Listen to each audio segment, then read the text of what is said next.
Bab pertama. Yeye ita bui bakso ya bu? Ucap seorang gadis kecil berumur 3 tahun setelah dari tempat penadah barang bekas Pak Cipto.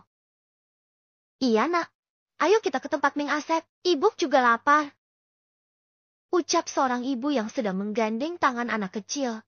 Namanya Bu Imas. Ho, anti boy yang besar ya bu?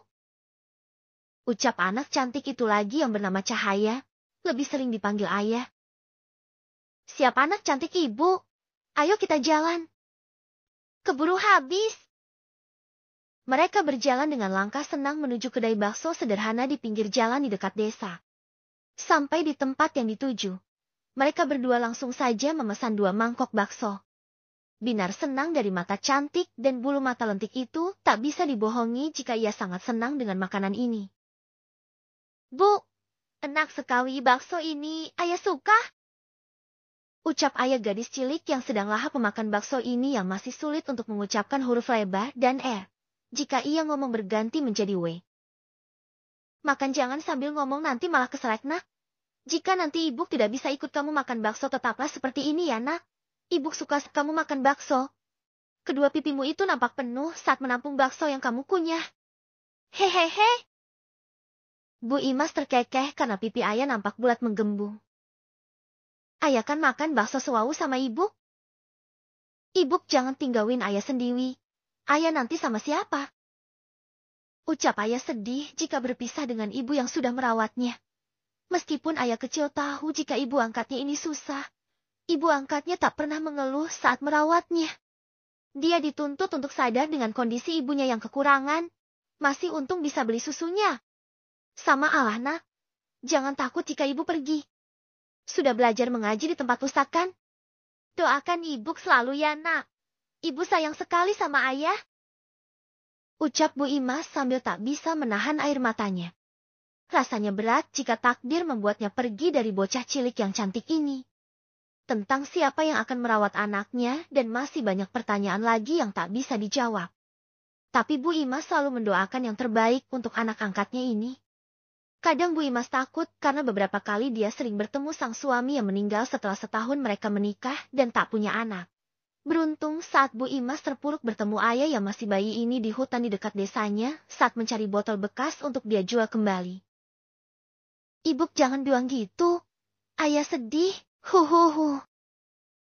Rasanya seperti akan terjadi hal besar pada mereka berdua. Saling berpelukan dengan perasaan yang entah apa, tapi rasa takut kehilangan satu sama lain tiba-tiba bisa muncul di hati mereka. Iya nak, maafkan ibu membuat anak ibu yang cantik ini menangis. Ucap Bu Imas merasa bersalah. Tak lama Meng Asep datang menghampiri mereka. Sudah menjadi langganan bakso dari Meng Asep sejak lama membuat mereka saling kenal satu sama lain. Luhulu ini kenapa anakku dok kok nangis? Malu itu sama baksonya malah nonton orang nangis. Guru Meng Asep pada 2 orang di depannya ini. Meng Asep, maaf kami hanya sedang merasa sedih saja.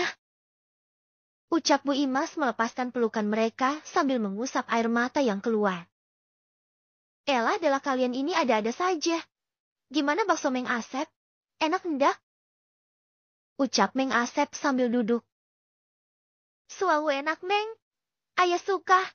Ini, bakso tewenak yang ayah makan, Meng. Ucap ayah sudah mulai ceria kembali dan lupakan rasa sedihnya tadi berkat ada Meng Asep. Halah kok belum bisa bilang huruf lebar ti endok? Masih susah saja bilang LJTW. Hahaha. Ucap Meng Asep ya sudah hafal dengan omongan ayah yang memang agak lain ini karena cedal. Aku itu sudah berusaha, Meng. Tapi belum bisa. Kalau lagi ngaji ayah, juga diketawain teman ayah. Ucap ayah cemberut jika mengingat dirinya yang belum bisa ngomong L dan R dengan jelas. Inginnya sih langsung bisa jadi tak ada yang mengejeknya lagi, namun usahanya belum bisa.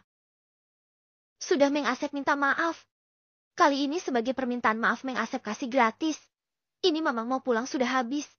2 mangkok yang kalian makan itu mangkok terakhir. Hehehe. Ucap Meng Asep senang. Kami ini mau bayar Sep.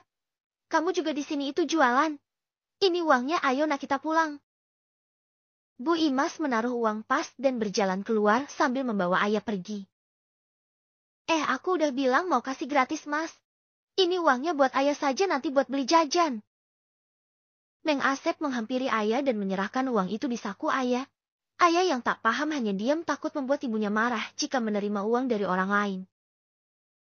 Kami jadi merepotkan kamu, Sep. Jujur Bu Imas tak enak. Tak sekali ayah diberikan gratis di sini. Sudahlah kalian pulang. Hitung-hitung aku mau pulang biar habis tak bawa sisa. Ucap Meng Asep yang membereskan mangkok yang ditinggalkan ayah dan ibunya. Sekali lagi aku mau ucapkan terima kasih Meng Asep. Tolong bantu ayah jika dia susah nanti. Kami pamit dulu, semoga selalu laris dagangannya. Ucap Bu Imas lalu pergi dari sana. Namun omongan Bu Imas terakhir justru membuat Meng Asep tertegun. Seperti ada makna yang tersirat dari omongan yang Bu Imas katakan. Sampai di rumah yang hanya ada 3 ruangan dari dapur. Kamar dan ruang tamu itu nampak hidup karena sang pemilik sedang bercanda dengan anaknya. Buk, besok aku mau ikut ngaji lagi ya. Bio bisa doakan Ibu nanti jika aku bisa. Ucap ayah sambil merebahkan diri di kamar yang dia huni bersama Ibu Imas selama ini. Iya, nanti Ibu belikan ikrah biar ayah tidak pinjam milik teman lagi. Ucap Bu Imas sayang pada anak angkatnya yang sudah dia rawat dengan sepenuh hati seperti anak sendiri. Asyik Kiki, aku mau punya iko bau. Ayah langsung memeluk tubuh Bu Imas dengan senang. Senyum di wajahnya tak luntur karena saking bahagianya. Lihatlah nak, hanya buku ikrah kamu bisa sesenang ini, batin Bu Imas. Buku uang yang dikasih Meng Asep, ayah tabung di cewengan ayah. Udah hampir penuh. Ucap ayah sambil jarinya menunjukkan tabung bambu yang dibuat Bu Imas untuk ayah. Wah, anak ibu memang pandai menabung ya, ibu bangga padamu nak. Ucap Bu Imas langsung memeluk ayah dengan senang. Iya anak ibu kan mau jadi orang kaya, bio kita bisa naik pesawat ke Mekah, Bu. Ucap ayah dengan senang. Aminin, ibu selalu doakan yang terbaik buat kamu nak. Tidurlah, sudah malam. Mereka berdua tidur dengan nyenyak. Di dalam tidur itu Bu Imas bermimpi diajak sang suami untuk mengikutinya lagi. Namun Bu Imas menolak karena takut ayah sendirian. Bu Imas menyuruh suaminya untuk nunggu sebentar lagi. Tak terasa hari sudah pagi, pukul 3 dini hari. Bu Imas bersujud pada Sang Ilahi meminta waktu agar bisa menemani anaknya lebih lama. Sungguh mimpi bertemu sang suami selalu menjadi peringatan baginya agar lebih mengingat jika umur tak ada yang tahu. Yugi, suara ibu sedang baca Al-Quran indah sekali. Aku harus bisa baca dengan benar biar bisa buat ibu bangga. Harapan anak kecil yang sedang berdiri di dekat sang ibu yang masih husuk membaca. Anak ibu sudah bangun ya. Ayo ibu temani ambil wudhu, kita sholat berjamaah. Ibu sudah belikan mukena untuk kamu nak. Bu Imas mengambil mukena yang dia beli tempo hari dengan menabung setiap hari sedikit demi sedikit, akhirnya bisa membeli mukena yang lumayan bagus untuk putrinya ini. Ini buat ayah, Bu? Tanya ayah dengan wajah senang. Apalagi mukena ini gambar bunga mawar kecil yang dia suka. Iya nak, ini buat anak ibu yang cantik ini. Ayo kita wudhu dulu, setelah itu ayah pakai buat sholat jamaah sama ibu ya. Terdengar itu kalimat permohonan, namun ayah yang tak paham hanya menurut dan mengikuti apa yang ibunya katakan.